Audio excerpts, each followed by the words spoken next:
Hello, welcome to the Joseph Singh Show.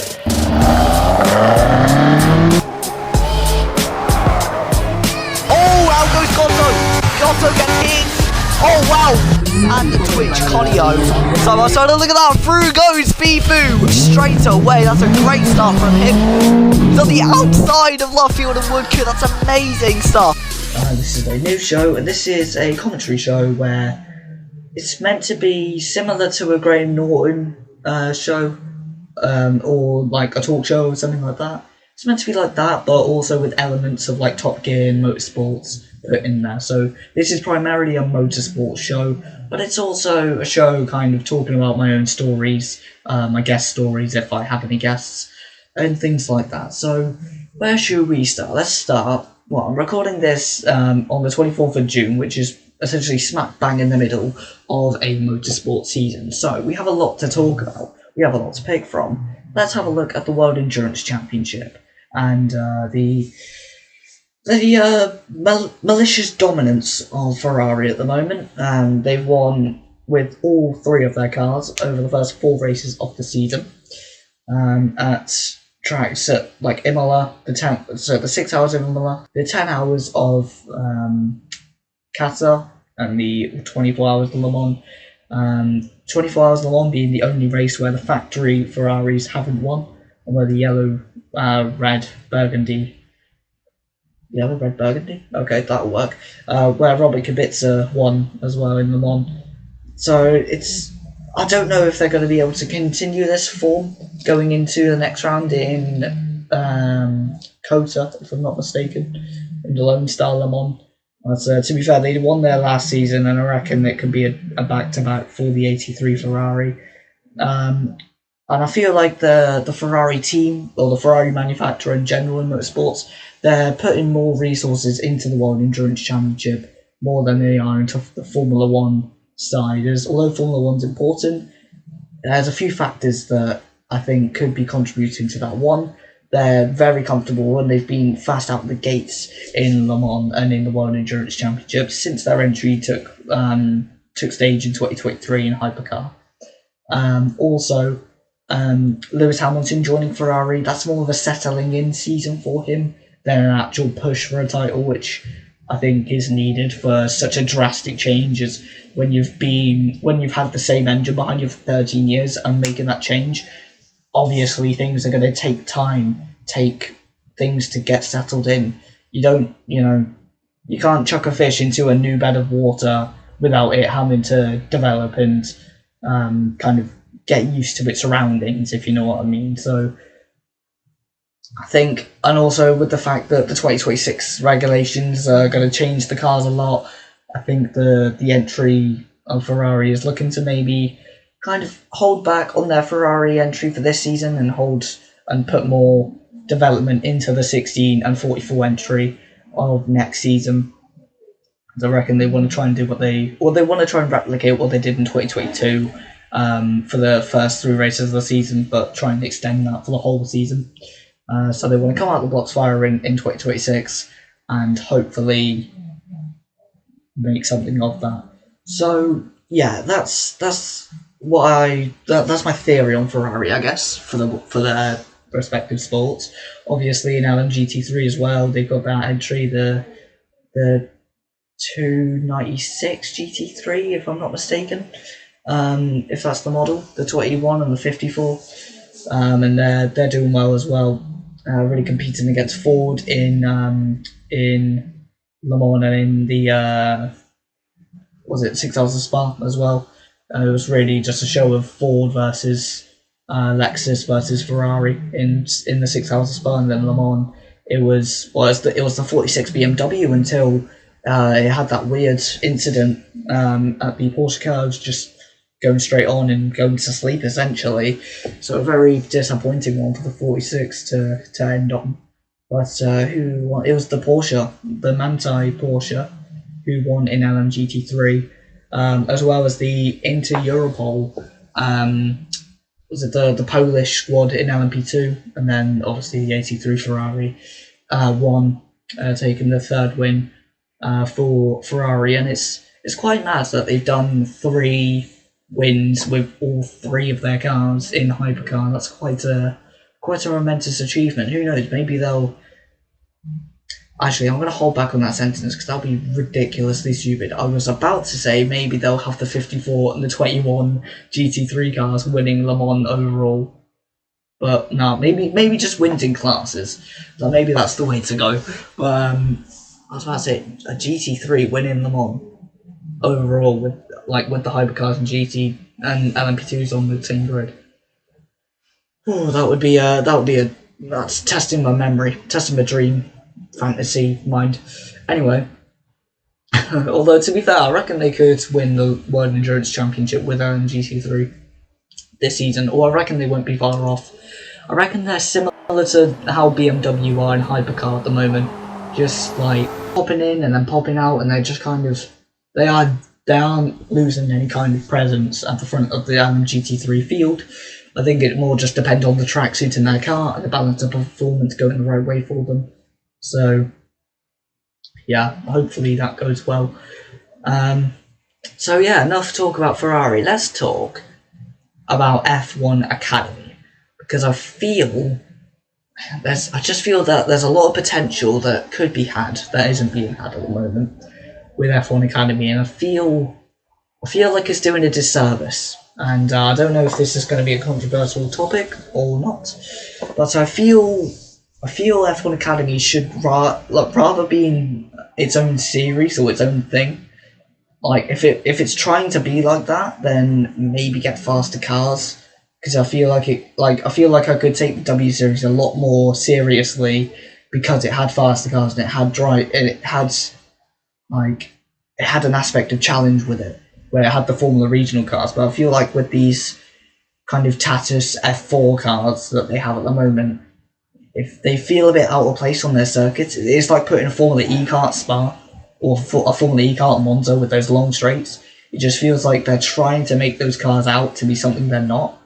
I think if they put those cars at somewhere like Monaco or somewhere like a tight technical circuit, it would be a lot better. But because they're putting them on circuits with such long and sweeping corners, those cars just don't look that appealing. And then when the racing's clumsy, like it is in a feeder series, it just feels like you can't take it as seriously as you can with the W Series, and I feel like if anything, it would be better as a Formula 3 team or Formula 2 team, because it would cost less, as they would have to buy only 5 cars instead of 18.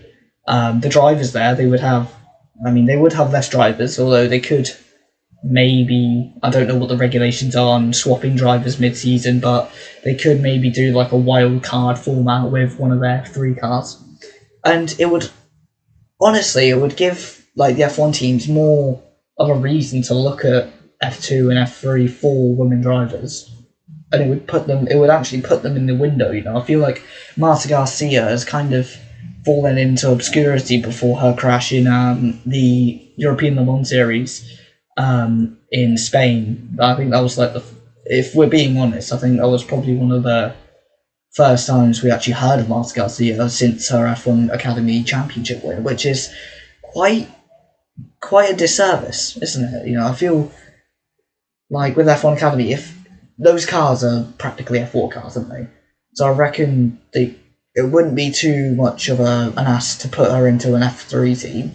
But I mean, it is hard, because I remember when I was trying to apply to become a driver, essentially, when I was like 2 years ago.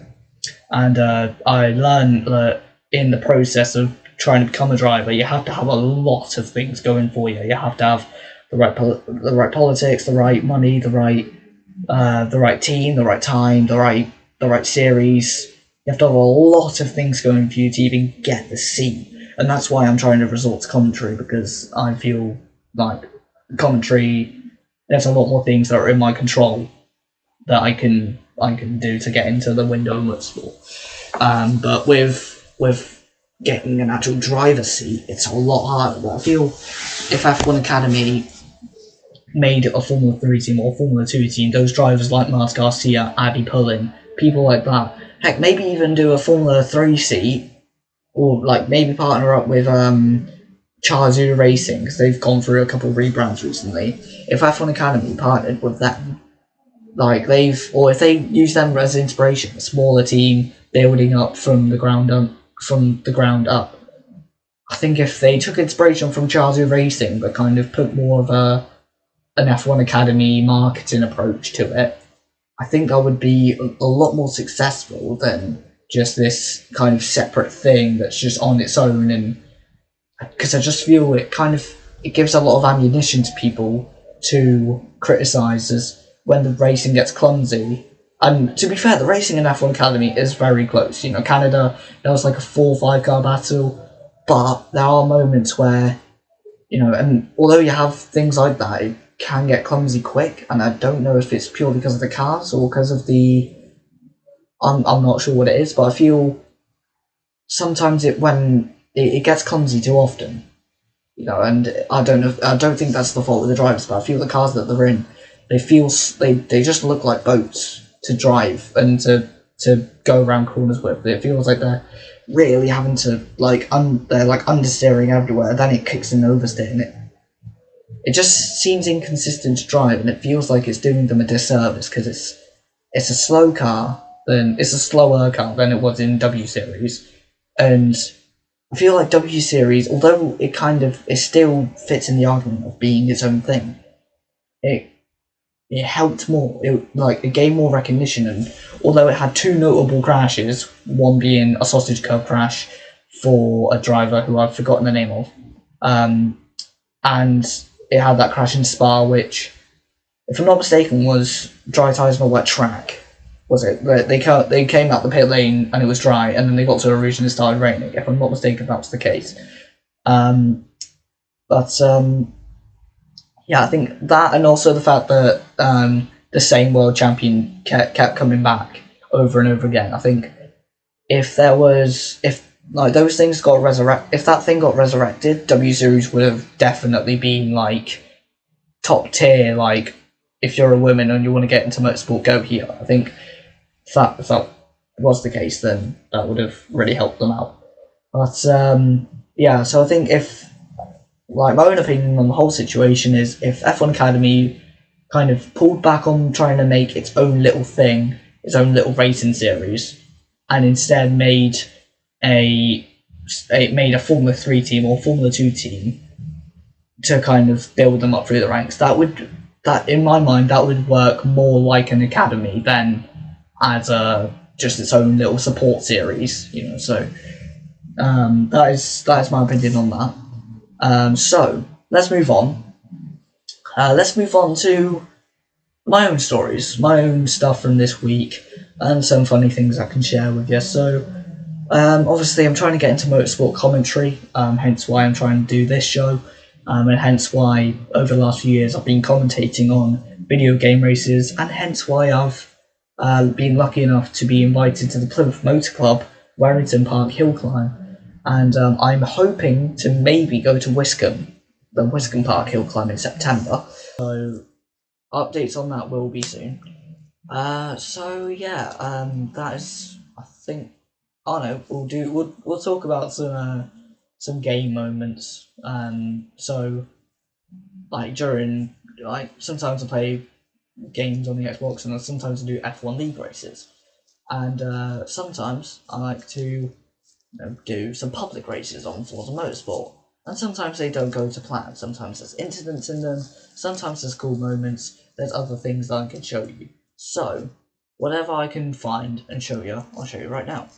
Here on Forza Motorsport, LMP2's at Bathurst, and as you've just seen, we've overtaken someone which ran into the back of us. So we're in an LMP2 Orica, and the guy behind us, who's apologising, is in a Daytona prototype. And now he's side by side with someone going into the chase, as we can see.